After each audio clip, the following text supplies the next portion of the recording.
திருச்செந்தூர் கோயிலிலே வேளாடணும் சண்முகா,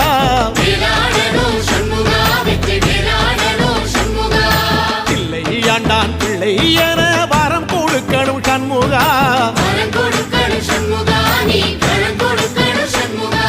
கண்ணுபடும்படி சண்முகா இந்த காலம் முழுவதும் சண்முகா,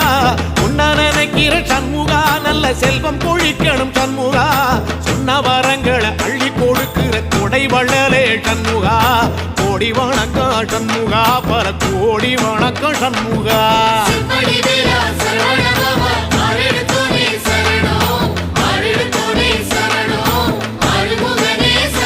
ஐயா மருதமர சத்தியமாகும் அறுபடைய சண்முகா, தங்கரதா ஏறி வந்து நீ எட்டி பாறையா சண்முகா,